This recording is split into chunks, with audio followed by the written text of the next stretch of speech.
nang ang buong kontinente ay puno ng mga uri ng zombie, halimaw, at sakit. Iyon ang panahon na malapit ng maguno ang mundo. Ngunit hindi pinabayaan ng langit ang sinuman, binigyan nito ang mga mapapalad ng talento upang mabuhay at isang sistema upang masuri. Sa panahong ito, ang malakas ang siyang huling makakaligtas, ang mahihina, lalo na ang mga babae, ay napipilitang sumunod. Walang halaga ang pera, lahat ay nakasalalay sa lakas ng talento at pagsisikap na puksain ang mga halimaw upang mapataas ang antas ng sistema. Ang ating bida ay naglingkod sa isang diyosa. Ngunit siya ay napakalupit, handang tanggalin siya kahit na nagsikap siyang mabuti. Sa kabutihang palad, si Chen Bai ay nakatanggap ng pagkakataong muling isilang. Mula nang magsimula siyang muli, siya ay nagsimula sa wala. Dala ang walang hanggang puot sa Diyosang iyon.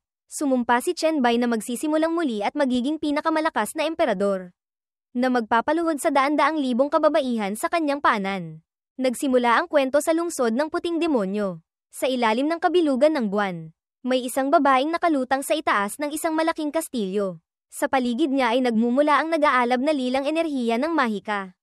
Sa ibaba, sa harap ng tarangkahan ng kastilyo, nakatayo ang isang lalaki na nakatingin sa kanya. Nakayuko siya, humihingal. Ang babae sa itaas ay nagsalita. Banal na tagapagligtas ng puting demonyo, Chen Bai. Pagkatapos ay iniunat niya ang kanyang kamay.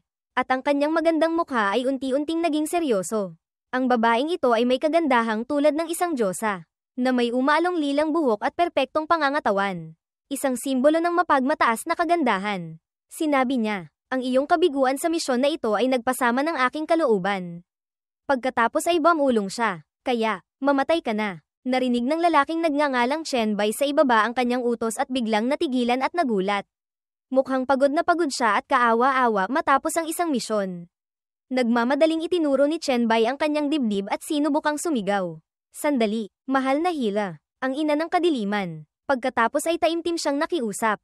Maawa po kayo. Alalahanin ninyo ang aking mga dating nagawa. Bigyan niyo po ako ng isa pang pagkakataon. Ngunit tila binalewala niya ang kanyang mga salita. Ang babaeng may magandang mukha na ito ay napakalupit. Ginamit niya ang kanyang mahika. Pinalabas ang kanyang mga galami patungo sa lalaki. Ang lilang enerhiya ay kumalat sa lahat ng dako. Nagsalita siya, hamak na tao, wala kang karapatang humingi ng pagkakataon. Kasama ng iyong lungsod ng puting demonyo. Mabaon kayong lahat sa kadiliman. Ang buong malaking kastilyo ay pinalibutan at winasak ng enerhiyang mahika na parang mga galami ng pugita. Ang buong tanawin ay naging madilim at mahiwaga.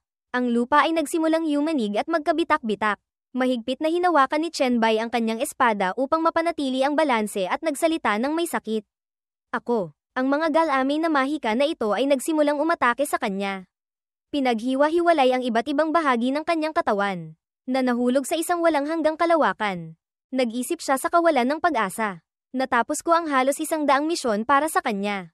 Ngunit sa isang pagkakamali lang, pinatay niya ako. Ang kanyang buong katawan ay bumulusok pababa ng mabilis. Binitawan niya ang kanyang katawan at hinayaan na lamang. Sa sandaling ito, sinisisi pa rin niya ang kanyang sarili. Dahil ba isa lang akong hamak na tao? Nahulog siya sa isang ilog at lumutang sa ibabaw ng tubig. Tanging ang itaas na bahagi na lamang ng kanyang katawan ang nakikita.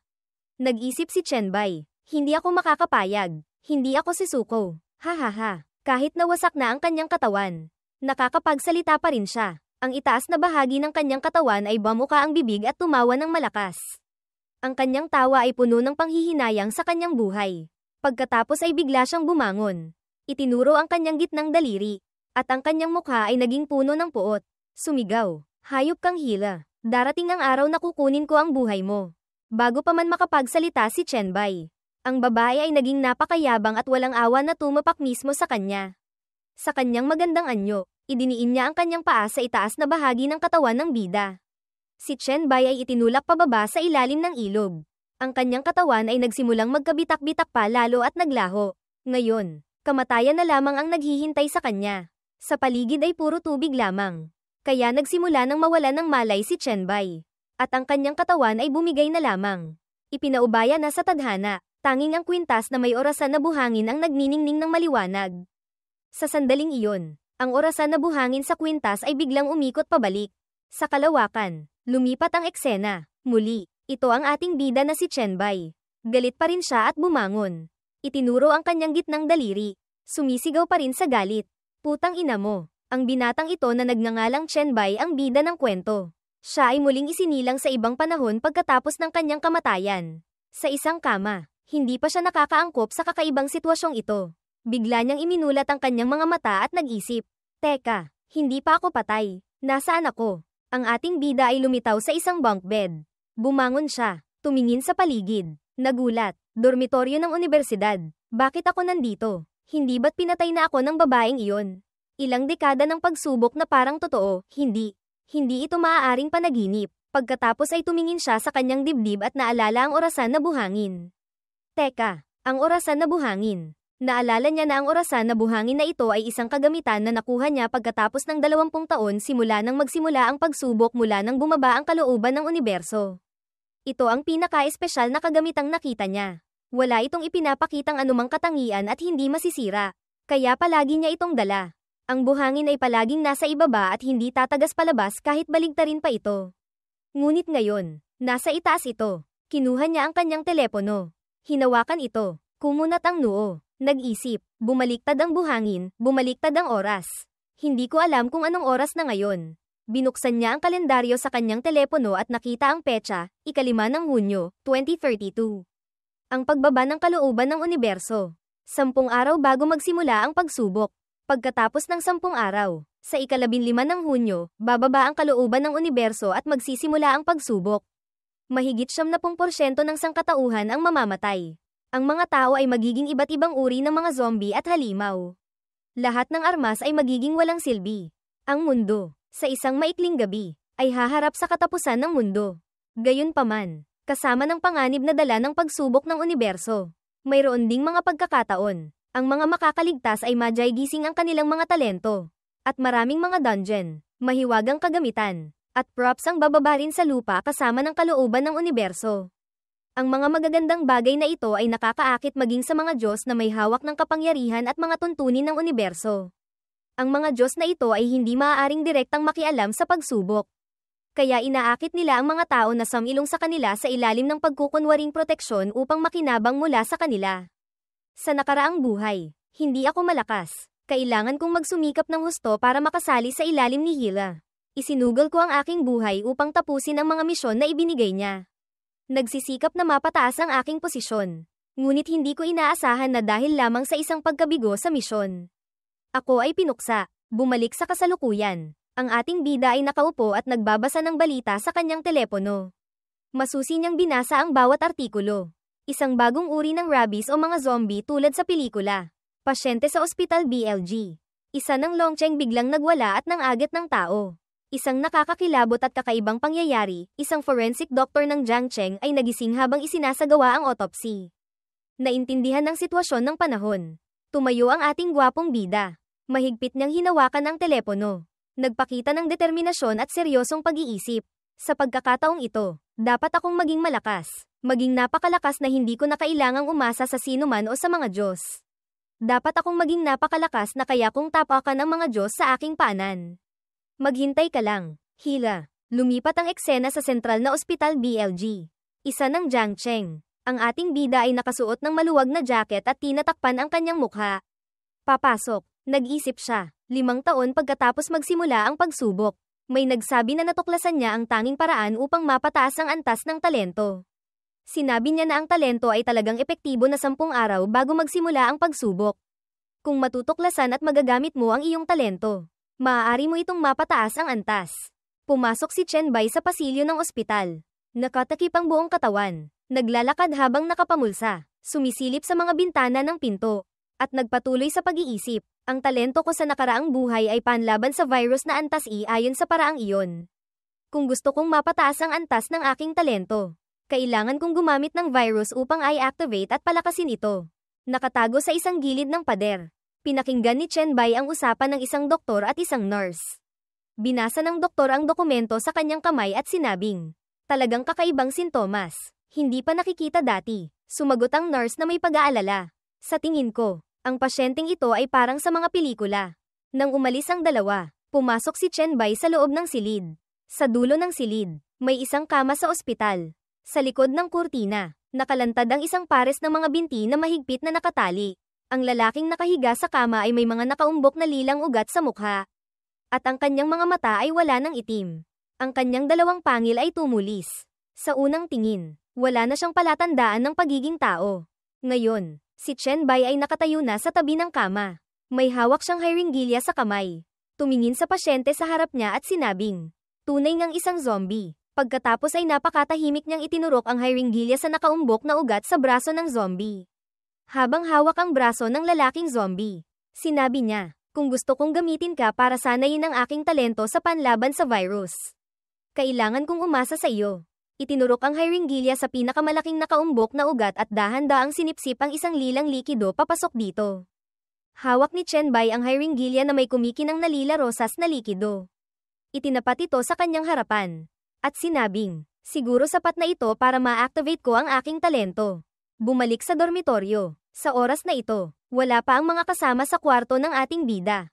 Tumingin si Chen Bai sa paligid at sinabing, walang bumalik sa dormitoryo. Mukhang maglalaro sila ng games buong gabi at hindi na uuwi. Sa sandaling ito, nagsimula na niyang ilabas ang hiringgilya na puno ng likidong virus.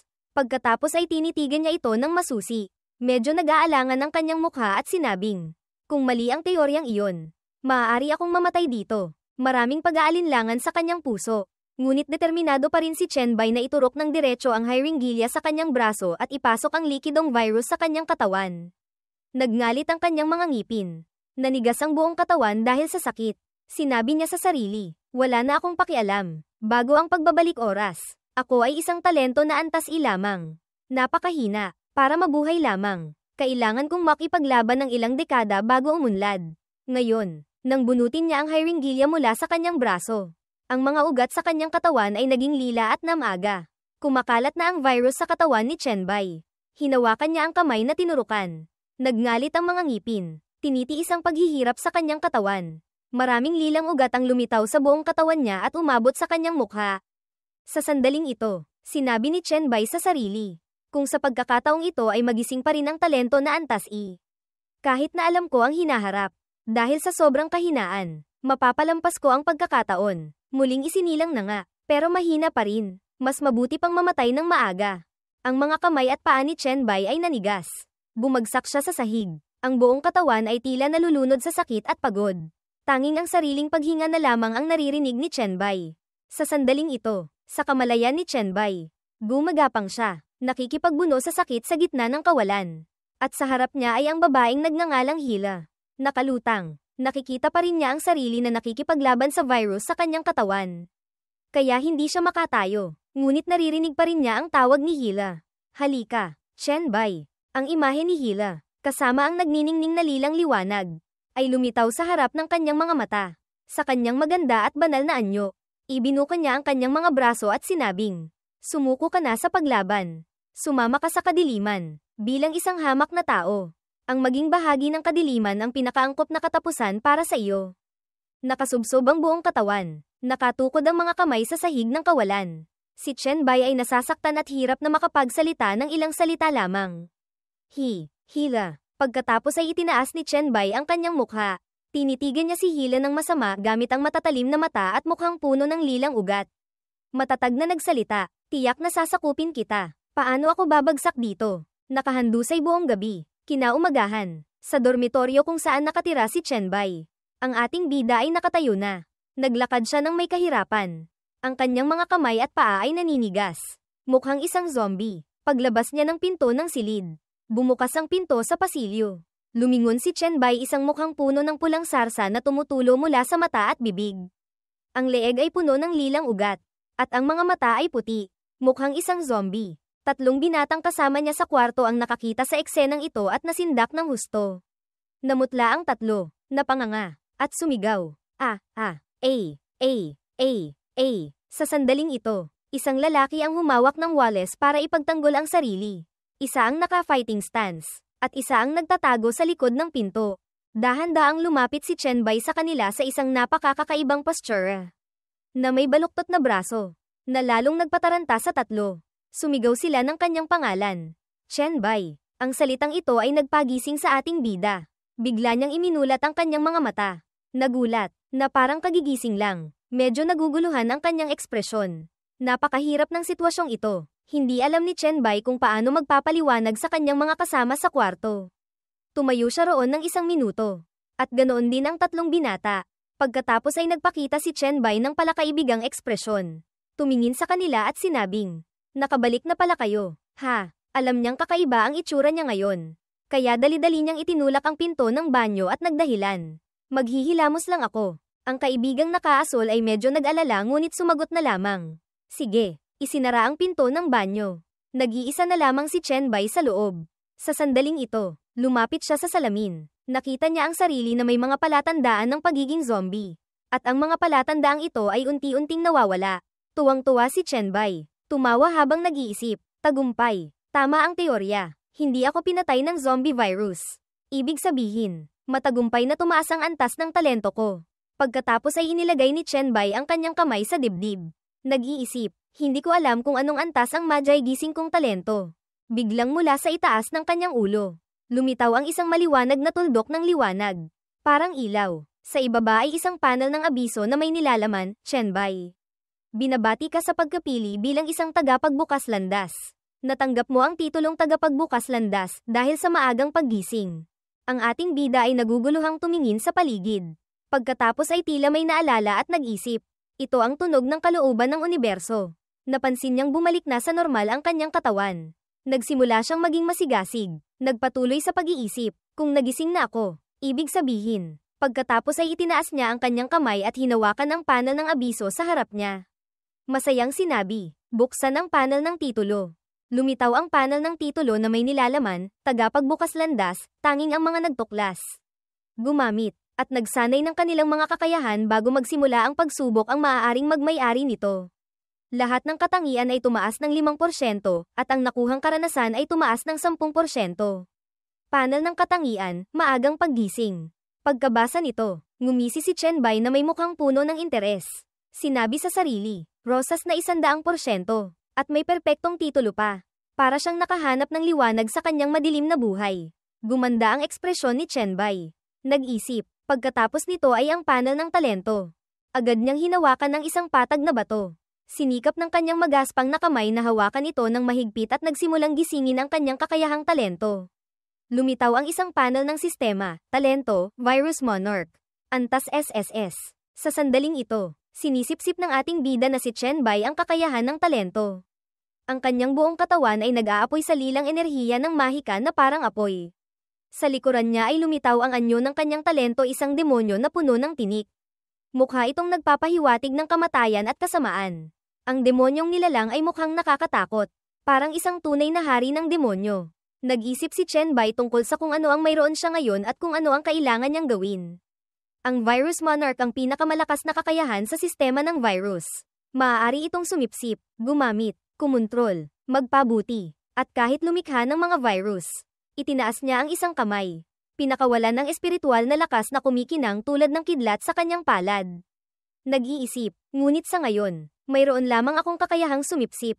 Ang saklaw ng pagsipsip ay napakaliit din. Kailangan ko ng malaking halaga ng virus upang mapataas ang antas ng aking kakayahan. Pagkatapos ay nagpasya si Chen Bai. Ang ospital, syempre, ang pinakamagandang lugar para kumuha ng virus.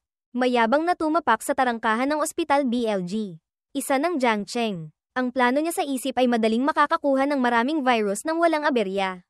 Ngunit sa pagkakataong ito, nagulat si Chen Bai sa nakita niya sa harapan. Sa harap ng tarangkahan ng ospital, napakaraming tao, lalaki at babae, na tumatakbo para sa kanilang buhay dahil hinahabol sila ng mga zombie. Sumisigaw ang lahat, saklolo, takbo, nabaliw na, takbo. Ang mga zombie na ito ay humahabol ng mabilis at papalapit sa kanya. Isang matabang lalaki ang tumakbo malapit kay Chen Bai at sumigaw sa kanya. Mga zombie yan. Doon lamang nagulat si Chen Bai. Lumingon at nagtanong, mga zombie. Pagkatapos ay yumuko siya, bahagyang ngumiti, at nag-isip, naalala ko na, sa nakaraang buhay, narinig ko ang mga tao na binabanggit ang Jiang Cheng. Bago magsimula ang pagsubok, dumanas ito ng 3 kakaibang pangyayari. Isa na rito ang pag-lockdown sa ospital. Sa sandaling ito, napakagulo ng tanawin. Ang mga zombie ay tumatalon ng 10 metro ang taas. Hinahabol ang mga taong tumatakas. Kabaligtaran sa lahat, hindi natatakot si Chen Bai. Nagsimula siyang maghanda sa pakikipaglaban. Nag-iisip, kung gayon, ito na siguro ang ospital na ni-lockdown. Pagkatapos ay tuwang-tuwa siyang sumigaw. Mukhang tamang-tama ang dating ko. Kumuha ng buwelo si Chenbai at tumalon patungo sa direksyon ng zombie. Lumipad siya ng malayo, iniunat ang kanyang kamay upang atakihin ito. Agad na nahawakan ng bida ang mukha ng zombie gamit ang kanyang kamay at napigilan ito. Itinumba sa lupa, mabilis niyang ginamit ang kanyang kakayahan ang talento ng Virus Monarch, pagsipsip ng virus. Napahiyaw sa sakit ang zombie. Walang magawa laban sa enerhiyang mahika mula sa kamay ni Chenbai. Umupo siya sa ibabaw ng zombie at walang tigil na sinipsip ang virus mula rito. Habang mas marami siyang nasisipsip, lalong nasisiyahan si Chenbai at mas gusto pang sumipsip.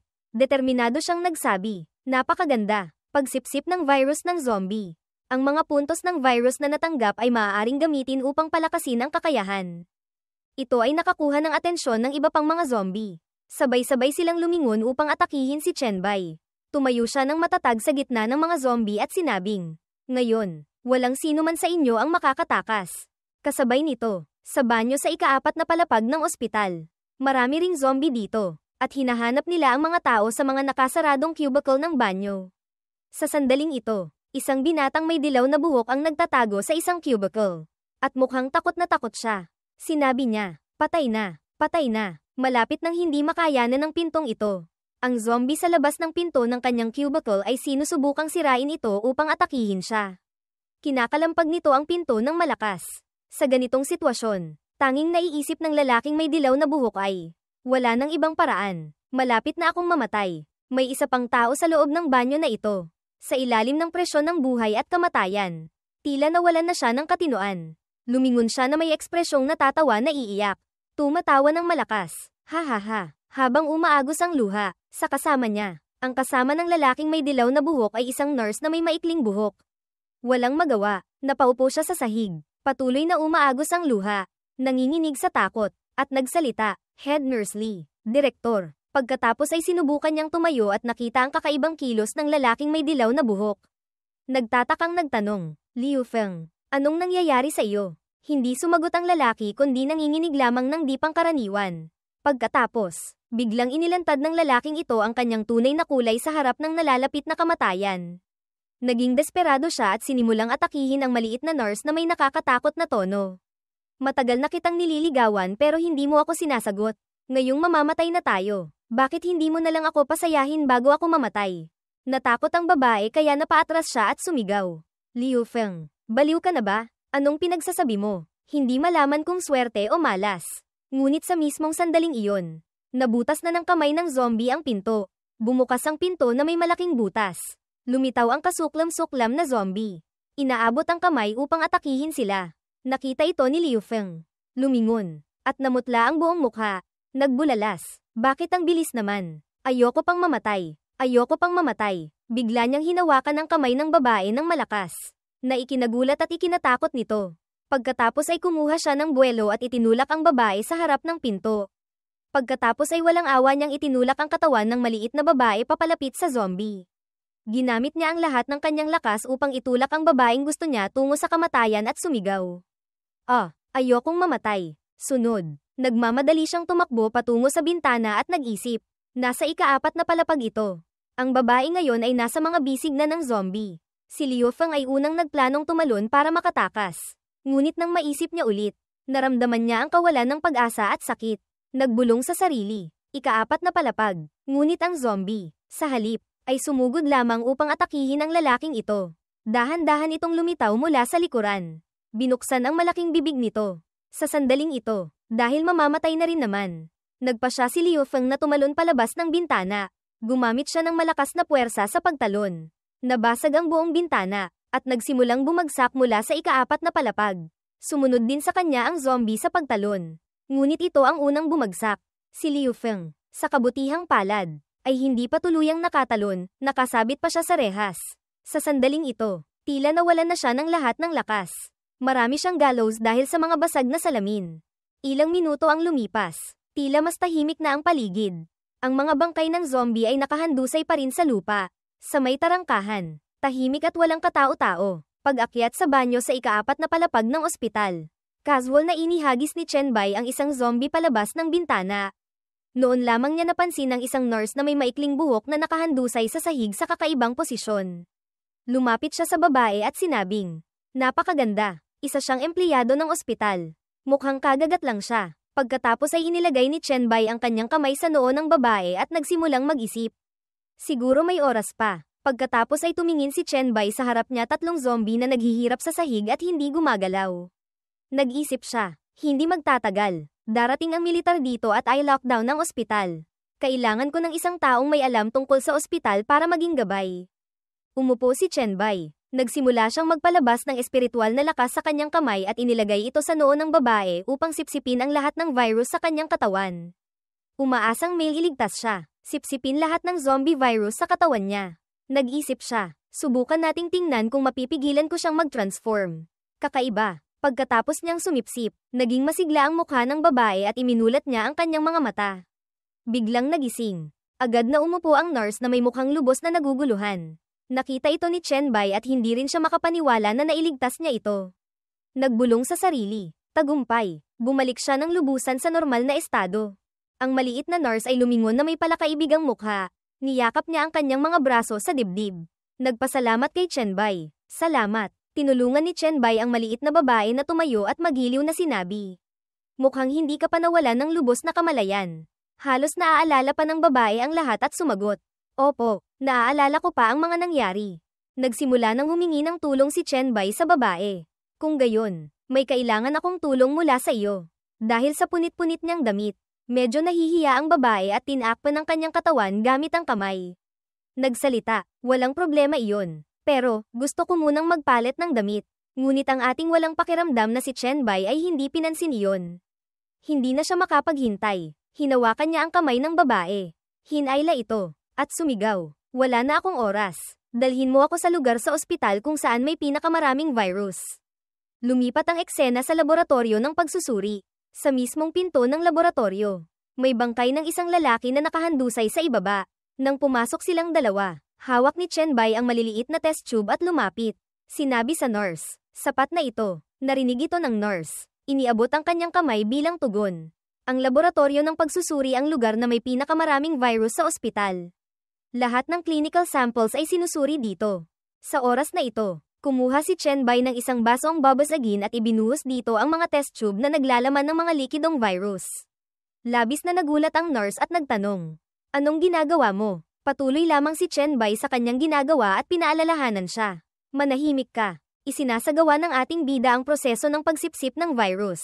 Hinawakan niya ng buong kamay ang garapon na babasagin at walang tigil na sinipsip ang iba't ibang uri ng mga virus. Paalala, unang pagsipsip ng hepatitis virus. Puntos ng pagsipsip ng virus dagdag 10. Unang pagsipsip ng flu virus. Patuloy na ganito. At ang ating bida ay nakakuha ng tuloy-tuloy na pagtaas ng puntos ng pagsipsip. Ang espiritual na lakas sa kamay ni Chenbai ay nagbago na ng anyo at kulay. Nag-isip siya, nasipsip ko na lahat. Ang susunod ay, tumingin siya sa sarili niyang mga kamay. Inilipat niya ang kabilang kamay dito at nagpatuloy sa pag-iisip. Gamitin ang lahat ng virus na ito para palakasin ang zombie virus. Sa loob ng katawan ni Chenbai ngayon ay ang mga sistema ng virus na mayroon siya. Kumalma siya sandali at nagsimulang ayusin muli ang mga virus, Blacklight virus, Primitive virus, Karskay virus, T-virus, Lost virus. Sa ngayon, mukhang ang pinakamalakas kong kakayahan sa pag-upgrade ay ang Blacklight virus. Ang zombie virus ay nag-evolve sa Blacklight virus. Lahat ng katangian ay tumaas ng 10%. Kakayahang magpagaling sa sarili ay tumaas ng 200%.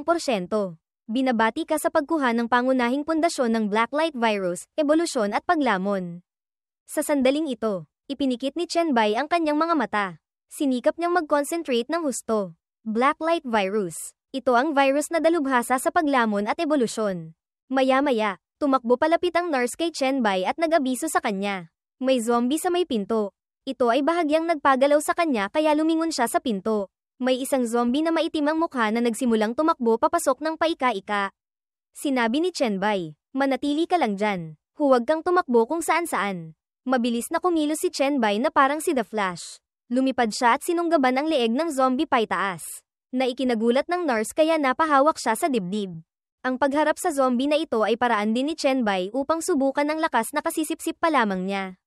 Nag-isip siya, mas mabilis kaysa dati. Ang zombie na ito ay siguro mga 75 kilo, pero hindi ako nahirapan. Mahigpit niyang sinakal ang leeg ng zombie. Naging mas malupit ang mukha ni Chenbai. Bahagya siyang ngumisi at sinabing, "Sakto lang. Pwede kitang gamitin bilang test subject para sa bagong kakayahan." Sunod, mula sa kamay na mahigpit na sumasakal sa leeg ng zombie, lumabas ang isang madilim na lilang enerhiya ng mahika. Dahan-daang kumalat, mukha itong mas malakas at mas nakakalason kaysa sa dati niyang mahika. Ang virus na mahika ni Chenbai ay naging parang mga madilim na lilang galame na mukhang nakakadiri. Gumagalaw ito at pumulupot sa buong katawan ng zombie. Ang kakayahan niya ngayon ay halos katulad na ng kay Hila. Ang mga galame na ito ay unti-unting kumapal at binalot ang buong katawan ng zombie. Nagpumiglas ito sa kawalan ng pag-asa. Sa huli, kinain nito ang buong katawan ng zombie hanggang sa isang bilog na bukol na lamang ang natira sa kamay ni Chenbai. Ang teknik na ito ay ebolusyon at paglamon. Kaya, nagagamit na ni Chenbai ang kakayahang lumamon. Nagpakita siya ng mukhang nasisiyahan. Pagkatapos, sa kanyang palad, ang mga galame na mahika na ito ay pumasok pabalik sa kanyang kamay at naglaho sa loob ng mga ugat. Kinuyam niya ang kanyang kamao. Inunat ni Chenbai ang kanyang braso. Pinaikot ito, at tumingin sa gilid. Nag-iisip, napakaganda, napakabilis ng bilis ng pagsipsip. Bukod dito, pakiramdam ko ay bahagyang nanambalik ang aking lakas. Nakita ng nurse ang eksenang ito at hindi mapigilan ang panginginig. Tumindig lahat ng kanyang buhok sa batok. Kaawa-awa siyang tumingin kay Chenbai. Nanginginig na nagtanong, Ikaw kanina." Sobrang takot niya nang makita ang di pangkaraniwang eksena. Napaupo ang babae at nanginginig. Hindi na makapagsalita pa. Si Chenbai naman ay napaka-normal pa rin. Casual pang pinaikot ang kanyang pulso at nagtanong sa kanya, "Anong nangyari sa iyo?" Sinubukang kumalma ng babae, huminga ng malalim, at tumingin ng diretso sa mata ni Chenbai ng seryoso. Malinaw na nagsalita, "Iniligtas mo ako. Naniniwala akong hindi mo ako sasaktan. Tutulungan kitang itago ang sikreto." Nang makita ang pagkukusa ng babae, nagsimula na ring magbukas ng loob si Chenbai. Iniabot niya ang kanyang kamay sa harap ng babae at nagpakilala. "Sige, ako si Chenbai." Ang babae, na nakaluhod pa rin sa sahig, ay nagpakilala rin ng kanyang pangalan. "Ako si Suzin." Pagkatapos ay biglang lumapit si Chenbai kay Suzin. Kumunat ang kanyang noo. Nagtataka, "Ano iyon?" Naguluhan din si Suzin. Pagkatapos ay tumitig si Chenbai sa labas ng bintana sa likod ni Suzin at sinabing, "Dumating na ang militar at pulis. Nilockdown na nila ang lugar na ito at nililinis ang mga zombie. Dapat na tayong umalis." Pagkatapos ay hinawakan ni Chenbai ang kamay ni Suzin. Hinayla siya, at hinayla habang tumatakbo ng mabilis. Nagsasalita, "Bilisan mo. Dalhin mo ako sa rooftop. Aalis tayo gamit ang rooftop." Nagtatakang sumagot si Suzin. "Hindi ba tayo pwedeng umalis sa labasan? Hindi naman tayo naging zombie." Mula sa kisame, may isang zombie na nakabitin patiwarik. Nakatingin sa baba, nakita nito ang dalawa na magkahawak kamay na tumatakbo. Lumingon si Chenbai at nagpaliwanag, "Wala akong oras para sa quarantine at interogasyon." Maya-maya, lumitaw ang zombie na ito at hinaranggan ng daan nilang dalawa. Wala itong damit at tila nag-mutate na hindi na tao. May mahaba itong dila at matatalim na ngipin na nakakadiri. Ito ay nagpagulat kay Chenbai. Binitawan niya ang kamay ni Suzin upang umatras ang maliit na babae. Sumulong siya at mag-isang hinarap ito. Napakalaki talaga ng zombie, 5 beses siyang mas malaki kaysa kay Chenbai at hinaharangan ang buong pasilyo. Ang mga mata nito ay nagniningning na parang gustong kainin silang dalawa ng buhay. Nakita ito ni Suzin at labis na natakot. Wala nang dugo sa kanyang mukha. Nautal siya ng ilang salita. "Iyon, ano iyon?" Nagsimulang tumayo ang zombie na ito at pinalakas ang sarili. Binuksan nito ang malaking punit-punit na bibig kasama ang malaking katawan. Mahahaba at matatalim na kuko. Umuungol ng malakas na umalingaw-ngaw sa buong lugar. Mukhang mahihirapan si Chenbai sa laban na ito. Ang malaking zombie ay nakaharang sa daanan. Yumuko si Chenbai. Hinawakan ng isang kaliwang braso. Sa ilalim ng kanyang mga paa ay isang puddle ng matingkad na pulang sarsa. Sa likuran naman niya ay si Suzin na nag-aalala at natatakot. Mula sa braso ni Chenbai, itinaas niya ang manggas upang ipakita ang maliit na sugat na may kasamang pulang sarsa at ang enerhiya ng kanyang virus. Yumuko si Chenbai, itinaas ang mukha, ngumiti ng bahagya na mukhang masama, at nag-isip, "Interesante, hindi ko inaasahan na mag-mutate ito." Naging mas mapanganib ang ekspresyon ni Chenbai. Ang kanyang mga mata ay matalim at ngumisi siya ng may kasiyahan. "Ulong. Hindi ko alam kung anong ebolusyon ang idudulot sa Blacklight virus kapag sinipsip kita." Agad na kumuha ng buwelo ang halimaw na zombie mula sa sahig. Tumalon sa isang gilid ng pader. Pagkatapos ay sumugod patungo kay Chenbai. Nakatutok ang ulo nito, nakabukas ang malaking bibig, at nagniningning ang mga mata sa bilis.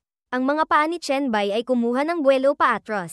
Kumuskas sa sahig na lumikha ng malakas na puwersa.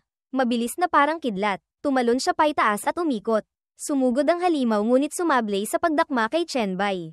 Nawalan ito ng balanse at nataranta. Dumausdos sa sahig. Pagkatapos ay tumilapon patalikod, kasabay ng pagtanggap ng isang sipa mula kay Chenbai. Napakadali ng kanyang pagsipa, ngunit para dito, ito ay isang nakamamatay na dagok. Pagkatapos ay umikot si Chenbai sa likuran ng halimaw na zombie habang hindi pa nito natutukoy ang eksaktong lokasyon niya. Natulala ang mukha ng zombie. Namumula ang mga mata.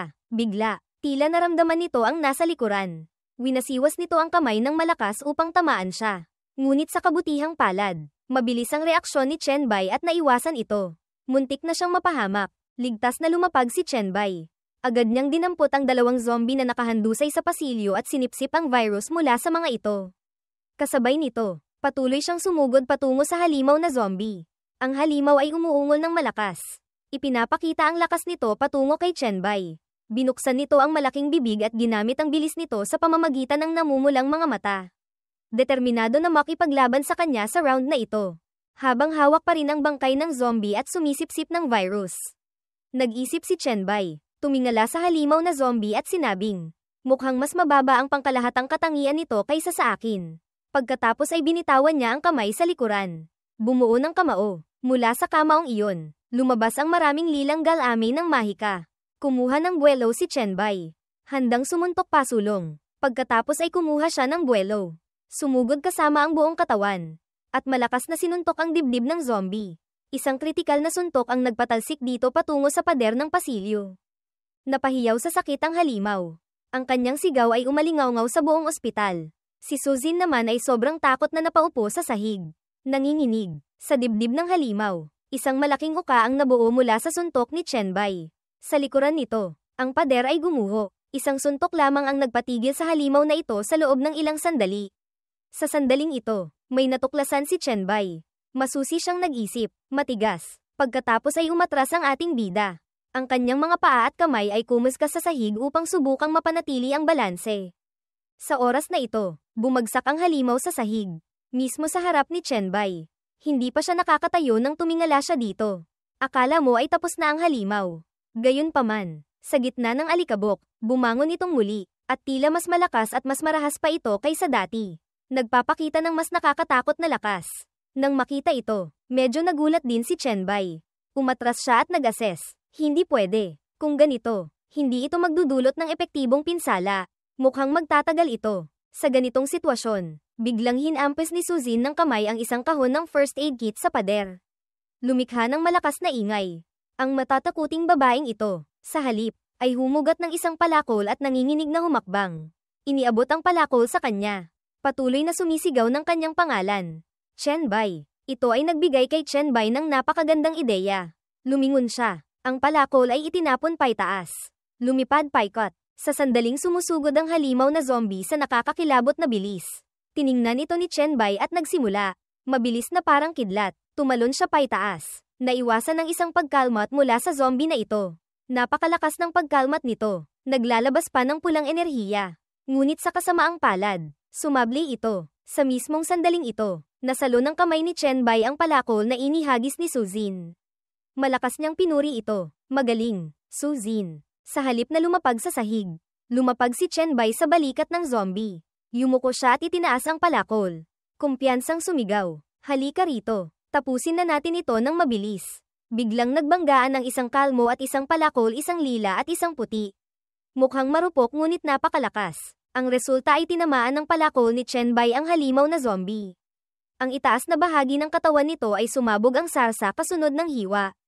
Ang mukha nito ay nasa sukdulan ng sakit. Sa kabilang banda, tinamaan din siya ng 3 kalmo nito. Ngunit para sa kanya, ang maliit na sugat na ito ay walang anuman. Samantala, hawak pa rin niya ang palakol na may mukhang lubos na nasisiyahan. Sunod ay isang magulong labanan. Sumugod silang dalawa sa isa't isa. Naglalaban na parang wala ng kontrol sa iba't ibang anggulo at aspeto. Isang atake, isang iwas, isang atake, talon paitaas, isang atake, yuko pababa, parehong gustong manalo. Ginamit ni Chen Bai ang sahig bilang panimula. Malakas niyang itinulak ang kanyang paa. Pagkatapos ay iwinasiwas ang palakol paatras. Sumisigaw, "Mamatay ka na." Ang target ay diretso sa halimaw na zombie. Ginamit ni Chen Bai ang lahat ng kanyang lakas. Ibinato ang palakol na humadyas pasulong. Hindi inaasahan. Tumalon pa itaas ang zombie, kaya tumama ang hagis sa tuhod nito. Matapos ang ilang sandali ng pakikipagbuno, napagod din ang zombie. Lumuhad ito na parang gustong magpahinga. Ngunit hindi hinayaan ni Chen Bai na masayang pa ang oras. Agad niyang itinaga ang palakol sa ulo nito. Pagkatapos ay yumuko siya. Tiningnan ito, ngumiti ng tagumpay, at sinabing, "May huling hininga ka pa pala." Sa sandaling ito, ang palakol ay nakabaon ng mahigpit sa ulo ng zombie. Kinailangan ni Chen Bai na gamitin ang paa para mahugat ang palakol. Hinayla niya ito ng malakas habang nananatili sa posisyon. Nakapatong ang kamay sa paa. Nakatukod sa ulo ng zombie. Bumigkas ng isang linya, ang diwa ay nawasak. Ang dugo ay hindi nagpupuno sa talem. Sa araw ng libing, namula ang mga mata ng zombie. Nagsimulang lumitaw ang mga ugat ng dugo. Tila sinusubukan nitong gawin ang isang bagay. Maya-maya, ginamit ng malaking zombie ang dalawang kamay upang tusukin ang tiyan ni Chen Bai nang may sobrang lakas. Dahil dito, napadiin siya sa pader. Ang sitwasyong ito ay labis na ikinagulat ni Chen Bai.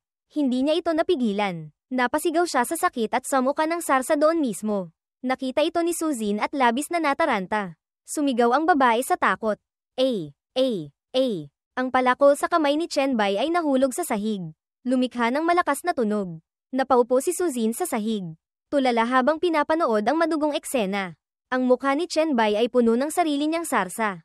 Gayunpaman, hindi siya nagpakita ng kahit kititing na sakit. Tumingin siya sa kanyang tiyan na pinupunit ng dalawang malalaking kamay at nag-isip.